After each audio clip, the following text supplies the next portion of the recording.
O ministro Alexandre de Moraes foi sancionado pelos Estados Unidos. O STF disse que irá ignorar as sanções. Gilmar Mendes declarou que o STF seguirá firme. Mas e se o governo brasileiro orientar os bancos a descumprirem a Lei Magnitsky? Eu sou Davi Aragão e hoje vou explicar algo que pode desencadear a maior crise financeira da história do Brasil. O que acontece quando um país desafia diretamente o sistema de sanções americanos? Vou mostrar os mecanismos de retaliação que os Estados Unidos têm à disposição, os precedentes históricos e por que essa decisão pode transformar o Brasil profundamente. Fiquem até o final, porque isso pode afetar cada real na conta de vocês. Em 1º de agosto de 2025, algo inédito aconteceu na política brasileira. Pela primeira vez na história, o ministro do STF foi sancionado pelos Estados Unidos sob a Lei Magnitsky. A reação foi imediata e desafiadora. Alexandre de Moraes declarou: o STF irá ignorar as sanções praticadas. Este relator irá ignorar as sanções praticadas e continuará trabalhando. Gilmar Mendes foi ainda mais longe. O STF não se intimidará diante das ameaças dos Estados Unidos e disse que a independência do poder judiciário brasileiro é um valor inegociável. O que vimos foi uma blindagem institucional completa. Luiz Barroso, presidente do STF, disse que a corte seguirá firme no cumprimento de suas funções. Flávio Dino declarou total apoio. O próprio STF emitiu nota institucional defendendo Moraes. Até o Procurador-Geral da República, Paulo Gonet, e o Advogado-Geral da União, Jorge Messias, saíram em defesa. É uma solidariedade institucional que pode ter um preço financeiro devastador. Agora, imagine se o governo Lula, pressionado pela blindagem do STF, decida ir além das palavras. Imagine que obrigue os bancos brasileiros a descumprirem as sanções, que instrua o Banco Central a não colaborar com os bloqueios de ativos. Imagine que o Brasil oficialmente declare: não reconhecemos a Lei Magnitsky dentro do território nacional. Bancos brasileiros não cumprirão essas determinações. Isso não é ficção, é exatamente o que alguns países já tentaram fazer. Vou te mostrar exatamente o que aconteceu com eles. Quando o país desafia as sanções primárias da Lei Magnitsky, os americanos ativam algo que é chamado de Protocolo de Destruição Total. É uma segunda linha de ataque criada especificamente para quebrar países rebeldes. É como se fosse uma guerra em duas frentes. Primeiro, eles atacam a pessoa sancionada. Depois, atacam quem protege essa pessoa. E o Brasil inteiro pode acabar virando alvo disso. Vou explicar cada uma das armas dessa máquina de guerra financeira. A primeira arma são as sanções setoriais contra o sistema bancário brasileiro. É como se os americanos cortassem todas as artérias que ligam o Brasil ao sistema financeiro mundial. O mecanismo funciona assim: eles criam uma lista negra secundária. Se bancos brasileiros conscientemente descumprirem sanções do Magnitsky, entram automaticamente nessa lista. E aqui está o truque perverso: não precisam sancionar todos os bancos, basta sancionar 2 ou 3 bancos. Imaginem o Banco do Brasil sendo incluído na SDN List. Resultado: o banco não pode fazer mais correspondent banking com qualquer banco americano, não pode processar pagamentos em dólares, não pode participar de financiamentos de comércio exterior. Mas a coisa fica ainda pior. Por causa da regra de contaminação, qualquer banco brasileiro que fizer negócios com o Banco do Brasil sancionado também fica sob suspeita. É como uma doença que se espalha pelo sistema inteiro. 48 horas, todos os grandes bancos brasileiros estariam isolados. Itaú, Bradesco, Santander, todos cortados do sistema financeiro global. É a morte clínica do sistema bancário nacional. Protocolo de escalada automática. Aqui está o que torna essa arma tão terrível. Ela tem escala automática. Os americanos criaram um protocolo que funciona como uma máquina de guerra sem piloto. No dia 1, o primeiro banco é sancionado. No dia 3, bancos correspondentes americanos cortam relação. No dia 7, sistemas de pagamentos internacionais bloqueiam transações. No dia 15, bancos europeus cortam relações por medo de contaminação. No dia 30, o sistema bancário brasileiro está completamente isolado. É uma máquina que funciona sozinha, não precisam de nova decisão política. Tudo acontece automaticamente. E aí entra um efeito dominó tecnológico, o apagão digital. A segunda onda de ataques vem pelas empresas de tecnologia. E aqui está onde a coisa fica verdadeiramente aterrorizante. Amazon Web Services hospeda 60% da infraestrutura digital dos bancos brasileiros. Microsoft fornece sistemas operacionais para quase todos eles. Oracle roda base de dados. Cisco conecta as redes. VMware virtualiza todos os servidores. Quando um país é marcado como não compliance com sanções, essas empresas entram em pânico total. Não porque odeiam o Brasil, porque tem terror de perder acesso ao mercado americano. A Amazon fatura 500 bilhões de dólares por ano, sendo que 70% disso vem dos Estados Unidos. Ela não vai arriscar esse negócio para proteger alguns bancos brasileiros. É uma matemática simples. Vou descrever exatamente como seria o apagão tecnológico. Na semana 1, o serviço de hospedagem da Amazon anuncia revisão de compliance, que é um eufemismo para vamos ter que cortar vocês. Bancos brasileiros têm 30 dias para migrar de servidores. Na semana 2, a Microsoft cancela as licenças de Windows Server. A Oracle bloqueia atualizações de segurança e a Cisco para com suporte técnico. Na semana 3, a Google Google bloqueia as APIs de pagamento. A Apple remove os aplicativos bancários dos sistemas da App Store. Samsung Pay para de funcionar. Na semana 4, toda a infraestrutura tecnológica dos bancos brasileiros está em colapso. Até o Pix pode parar de funcionar com isso. Cartões de crédito, então, nem se fala, quase todos de bandeira americana. A Internet Bank completamente sai do ar. É como se alguém desligasse a eletricidade de todo o sistema financeiro nacional simultaneamente. A segunda arma poderosa é o sequestro das reservas internacionais brasileiras. E aqui vem uma informação que vai chocar vocês. O Brasil tem 370 bilhões de dólares em reserva. Sabem onde 280 bilhões estão guardados? Em bancos americanos, europeus e treasuries do governo americano. É como guardar suas economias justamente na casa do inimigo. Os americanos não chamam isso de confisco. Eles usam termos técnicos, investigação de compliance, revisão de origem de fundos, auditoria de antilavagem, mas o resultado é o mesmo, o dinheiro fica totalmente congelado. O processo funciona mais ou menos assim. O Treasury Department, o Departamento do Tesouro, abre uma investigação administrativa sobre as reservas brasileiras. Alegam suspeita de que o dinheiro pode ser usado para facilitar violações das sanções aplicadas pela Lei Magnitsky. Durante a investigação, que pode durar anos, as reservas ficam totalmente bloqueadas. O Brasil não consegue acessá-las, não consegue vender os títulos do Tesouro Americano que possui, não consegue movimentar qualquer tipo de depósito. É como se o Brasil acordasse um dia e descobrisse que 75% das suas reservas internacionais viraram papel de parede. Do dia para a noite, o país fica sem capacidade de defender a sua moeda. A terceira arma, a desconexão do sistema SWIFT, é a arma nuclear do sistema financeiro internacional. SWIFT não é americano, ele é belga, na verdade, mas está totalmente dominado pelos americanos. Ele tem poder de veto sobre qualquer tipo de decisão, e quando os americanos pressionam, os europeus sempre cedem. O processo tem 3 fases. Primeiro, fazem a ameaça. SWIFT está revisando a participação de bancos brasileiros devido a violações de compliance de sanções. É um tiro de advertência. Bancos internacionais ficam apavorados, começam voluntariamente a reduzir transações com o Brasil. É como se o Brasil começasse a ficar com lepra financeira. Segundo, começam o isolamento seletivo. Bancos brasileiros ainda podem usar o SWIFT, mas com muitas restrições. Transações começam a demorar muito mais do que o tempo normal, e os custos ficam ainda maiores para as transações vindas do Brasil. É como se transformassem todas as autoestradas em estradas de terra e completamente esburacadas. Você ainda consegue chegar no seu destino, mas vai demorar 3, 4 vezes mais tempo, além de custar muito mais caro. E o terceiro, se o Brasil continuar resistindo à desconexão total, bancos brasileiros são simplesmente expulsos do sistema SWIFT. Resultado, o Brasil vira uma ilha financeira sem poder negociar com qualquer lugar do mundo. Não consegue receber pagamentos de exportações, não consegue pagar importações realizadas, o comércio internacional brasileiro para completamente, entrando em total colapso. A quarta arma, transformar commodities brasileiras em produtos tóxicos. É uma arma de destruição massiva econômica. O Brasil exporta 280 bilhões de dólares por ano, 65% são commodities. Soja, milho, café, minério de ferro, petróleo. Imaginem se esses produtos virassem radioativos comercialmente, ou seja, ninguém poderia comprar do Brasil sem sofrer algum tipo de sanção dos Estados Unidos. Os americanos criam o que chamam de lista de contaminação comercial. Qualquer empresa que comprar commodities brasileiras, enquanto o Brasil proteger sancionados pela Lei Magnitsky, pode ser também sancionada. É uma estratégia de terror psicológico. Eles não precisam sancionar todas as empresas. Basta sancionar 2 ou 3 grandes, como exemplo que todas as demais irão seguir. Imagine que sancionem as americanas Cargill e Younger Daniels Midland por comprarem soja brasileiro, que são grandes compradores. No dia seguinte, todas as outras trading companies param de comprar com medo de também serem sancionadas. É como se criassem uma epidemia de medo no mercado de commodities. O Brasil vira pária comercial do dia para a noite. A quinta arma, uma que pouca gente conhece, mas é devastadora: pressão sobre as seguradoras internacionais. Todo o comércio internacional depende de seguros. Navio carregando soja precisa de um seguro marítimo. Avião carregando café vai precisar de seguro de carga também. Até a refinaria de petróleo precisa de seguro de responsabilidade civil. E 95% das seguradoras internacionais são americanas ou europeias. A Lloyd's de Londres, a AIG, a Zurich, Allianz. Quando americanos pressionam, elas param de segurar cargas brasileiras. Resultado? Navios param de sair dos portos brasileiros. Aviões param de carregar produtos brasileiros. É como se o Brasil fosse declarado não segurável. O olho que tudo vê. E aqui está o ponto mais aterrorizante. Os americanos têm tecnologia para detectar qualquer tentativa de burlar essas sanções em tempo real. Eles criaram algo que chamam de matrix financeira. É um sistema de inteligência artificial que monitora trilhões de transações globalmente, 24 horas por dia. Cada transferência bancária gera 200 pontos de dados: origem, destino, valor, horário, tipo da moeda, bancos intermediários, código SWIFT, até localização geográfica dos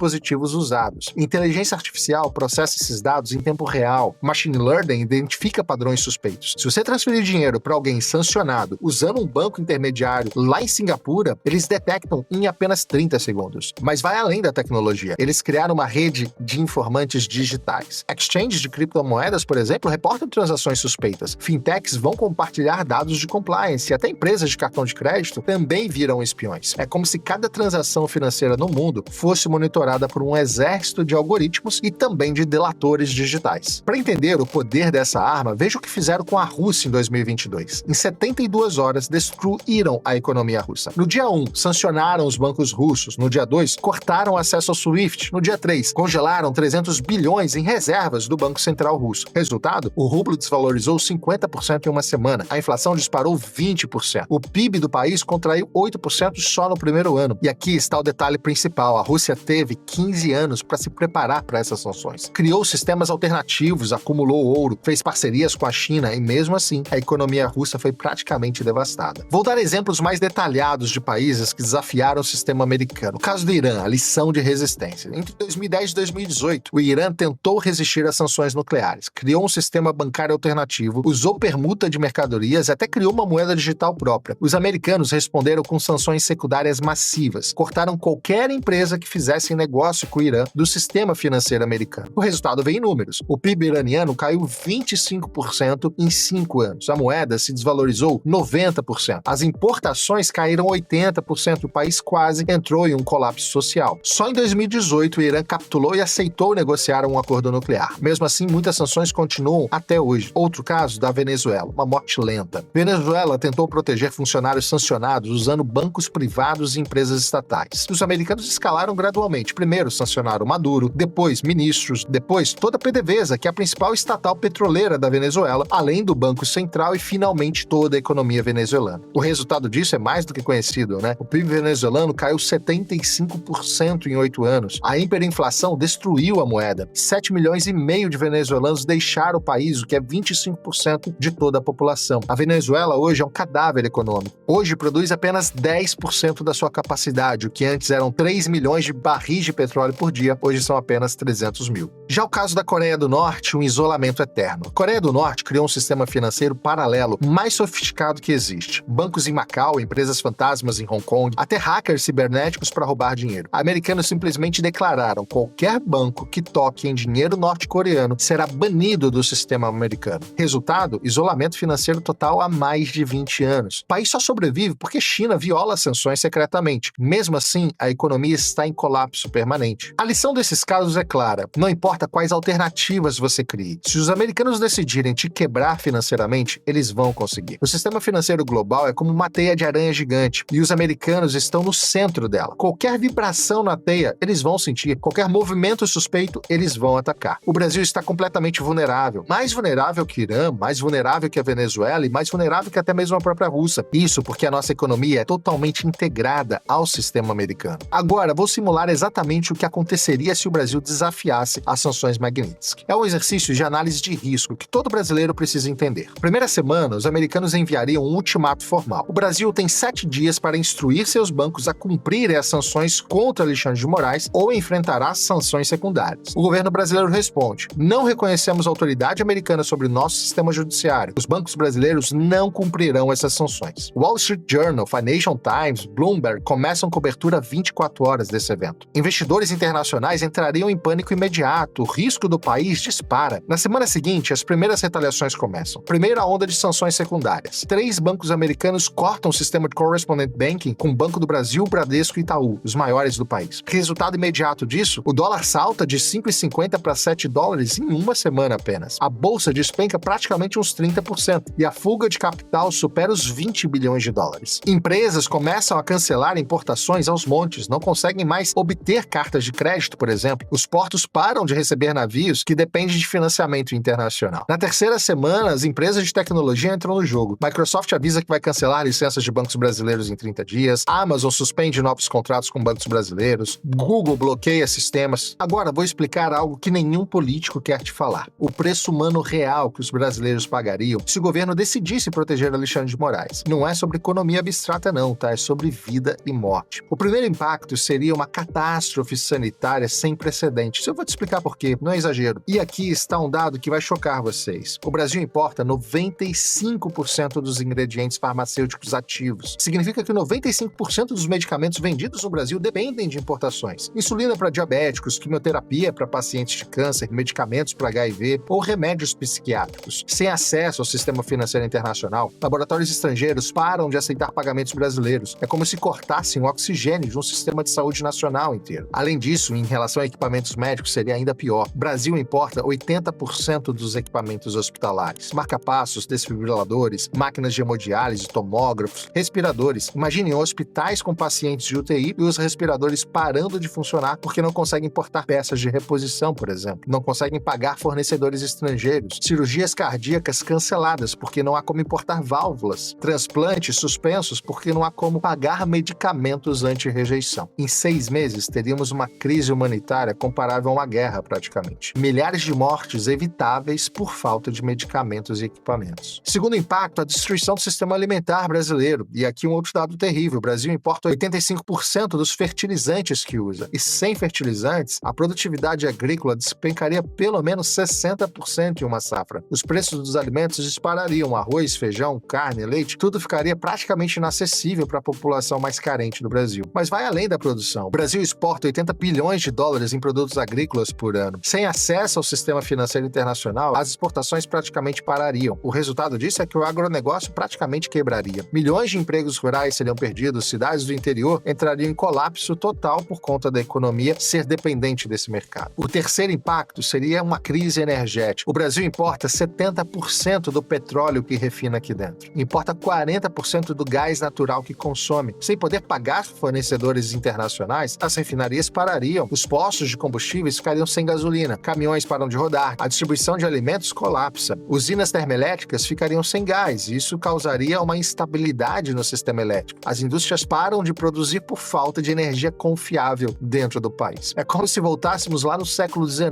economia baseada em carvão e lenha, desenvolvimento de décadas perdido em meses. O quarto impacto é que o Brasil vira um país isolado tecnologicamente. Sem Google, sem Microsoft, sem Amazon, sem Apple, as universidades perdem acesso a jornais científicos, os pesquisadores ficam isolados da comunidade internacional. A medicina perde acesso a bases de dados médicas globais, empresas perdem acesso a softwares internacionais e bancos ficam sem sistema de segurança atualizados. Fintechs param de funcionar e estudantes não conseguem usar plataformas educacionais internacionais. O Brasil vira um país academicamente isolado, como a Coreia do Norte é, por exemplo. E, obviamente, um outro impacto é o êxodo massivo da classe média alta. Qualquer brasileiro que tenha condições financeiras tentará sair do país. Médicos, engenheiros, cientistas, empresários, todos tentando emigrar antes que seja tarde demais. É como se o cérebro do país fosse sugado para fora. Universidades ficam sem professores qualificados, hospitais sem médicos especialistas, empresas sem executivos competentes para liderá-las. Em 2 anos, o Brasil perderia 30% de sua população mais qualificada. É um genocídio intelectual isso. O sexto impacto seria a destruição do sistema previdenciário. Imagina fundos de pensão brasileiros que têm 50% de investimentos em títulos estrangeiros. Com essas aplicações congeladas, aposentadorias poderiam parar de ser pagas. É como se roubassem décadas de contribuições previdenciárias e idosos ficam totalmente desamparados, com famílias inteiras entrando em completo desespero. E aqui está o dilema moral que vai definir o futuro do Brasil. De um lado, proteger a independência de um ministro do STF. Do outro, proteger 220 milhões de brasileiros de uma catástrofe humanitária. De um lado, manter o orgulho nacional e do outro, evitar que milhares morram por falta de medicamentos importados, por exemplo. De um lado, resistir ao imperialismo americano e do outro, permitir que o Brasil continue negociando com todo o restante do mundo. A realidade é que a soberania é um luxo que países dependentes não podem pagar. E o Brasil é brutalmente dependente do sistema internacional. Não temos medicamentos próprios, não temos fertilizantes próprios, não temos tecnologia própria, não temos sistema financeiro independente. Somos um país com pretensões de potência, mas com a vulnerabilidade de um país subdesenvolvido. E essa contradição seria exposta de uma forma brutal. A realidade é brutal, mas precisa ser dito. O Brasil não tem condições de desafiar o sistema financeiro americano. A Lei Magnitsky não é apenas uma ferramenta jurídica, é uma arma geopolítica que pode destruir economias inteiras, como já fez antes. E o Brasil está totalmente vulnerável a ela. A verdadeira lição aqui não é sobre Alexandre de Moraes ou STF, é sobre poder real no mundo moderno. Poder real não está em constituições ou soberania formal, está no controle de sistema financeiro global, E esse controle está lá em Washington. O que vai acontecer nos próximos meses determinará não só o futuro de Alexandre de Moraes, mas o futuro da relação entre Brasil e Estados Unidos. Uma coisa é certa, a hora da inocência acabou. Autoridades brasileiras agora sabem que estão sujeitas ao escrutínio americano. E saiba, isso muda todo o jogo. Se você quer entender como essas pressões geopolíticas afetam sua vida, se inscreva no canal. Na próxima semana eu vou explicar como os outros países criaram sistemas financeiros alternativos e por que eles fracassaram. E deixa nos comentários, você acha que o Brasil deveria resistir ou ceder às pressões dos americanos? O debate está aberto, mas as consequências, elas são reais. No final das contas, estamos assistindo o maior teste de soberania nacional da história brasileira recente. E a conta desse teste pode ser paga por cada um de nós. Porque quando impérios financeiros entram em guerra, quem paga o preço acabam sendo os cidadãos comuns. Mais uma vez, quero agradecer pela sua companhia. Se você gostou, curte esse vídeo, compartilha com quem você acha que pode se interessar e não esquece de se inscrever no canal. Todo dia tem vídeo novo aqui para você saber tudo o que está acontecendo aqui nos Estados Unidos. Obrigado pela sua companhia. Até a próxima.